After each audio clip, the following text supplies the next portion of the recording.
بسم الله الرحمن الرحيم. السلام عليكم ورحمة الله وبركاته. كسر هذا برنامج كعافماتك ميرا نبرس عتامبا عند برنامج كسر هنا فضلا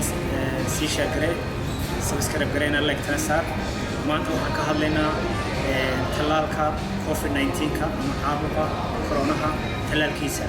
ضد بدن أي كولو كمشي ويجري حنو فرق بدن يو ورق تركتونا iyo warar aan gudbin ay soo gudbiyeen xanuun kulay inuu ay leedahay side effect fara badan ay leeyahay talaalku wuxuu ka caawinayaa in aanu xanuun kugu dhicin haddii uu kugu dhacana aanu si daran kugu dhicin ama si xoog ah aan u bukoonin waayo marka aad talaalka qaadato jirka qaybta difaaca jirkeena ayaa baranaysa inuu iska difaaco fayraskii markuu jirka soo galo marka haddii aad talaalka qaadato haddii waxa laga yaabaa inaanu kugu dhicinba laakiin hadduu kugu dhaco si daran kugu dhici maayo uma baahanaysa inaad hospitaalka lagu dhigo ama uu sababkaagii iyo si daran kuu saameeyo marka aad talaalka qaadato iminka waddanka Soomaaliya waxaa la keenay AstraZeneca talaalka oo Ingiriisku sameeyey talaalkaas laba jeer la qaadanayaa marka la qaato talabaadna waxaa la qaadanayaa 3 week kadib ayaa la qaadanayaa marka talaalka qaadato jirkaagii 2 isbuuc kadib waxa talaalka dambe qaadato qaybta labaad qaadato 2 week kadib ayuu si fiican nidaamkii difaacagu uu dhismayaa uu kaagana difaacaya marka daawade waxaan kula talinaynaa inaad talaalka qaadato daraasadaha la sameeyay ee ku saabsan caafimaadka wax side effect fara badan oo la sheego oo loo baqo xanuunkan haba yaraatee ma jirto waxaana muhiim ah haddaad warar iyo waxa aad akhrisanayso inaad mareegaha lagu kalsoon yahay ee caafimaadka khuseeya inaad akhrisataan daraasado aad iyo aad u fara badan la sameeyay talaalkani waa safe wuu ka caawinayaa in xanuunka aan kugu dhicin talaalkan cid kasta way qaadan kartaa dadka kaliyaha laga bedelo kale way qaadan karaan dadka qof kasta uu qaadan karaa talaalka waxa kale oo daraasadaha lagu socdaa waxa oo ay daraasado ku socdaan qofka hataa markuu kaliyahay ama ilmaha shakhsiga oo kale asana daraasadaha ku socdaan laakiin iminka waxa la wado inaanu dhibaato aad u fara badan lahayn dawo kasta waxay leedahay dhibaato yar way leedahay wax kasta qalliin kasta oo la gala dawo kasta oo la qaada wax 100%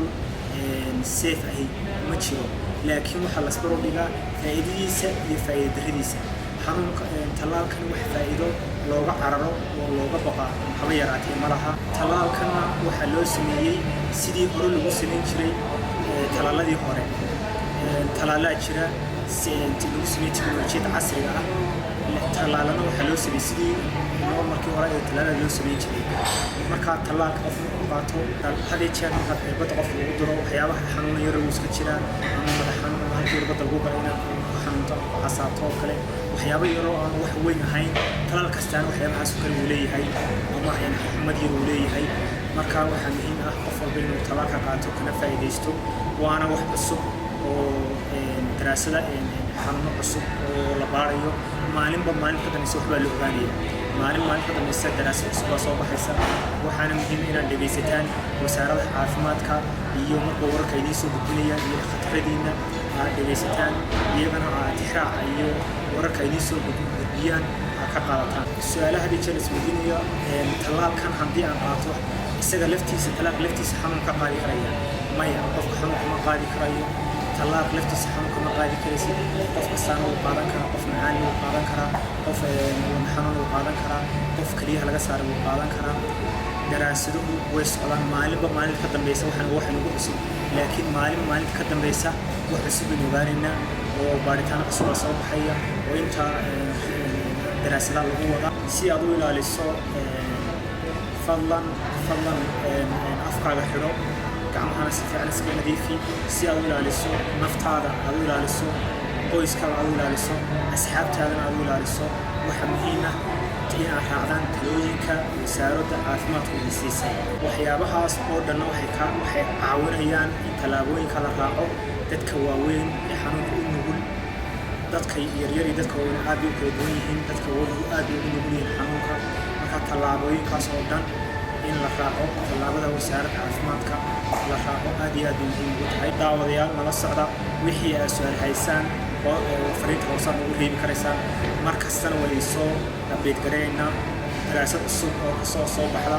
iyo xanuunkan maalinta sabab baaritaan baa lagu wadaa talaalka baaritaan baa lagu wadaa wixii soo kordha anigu way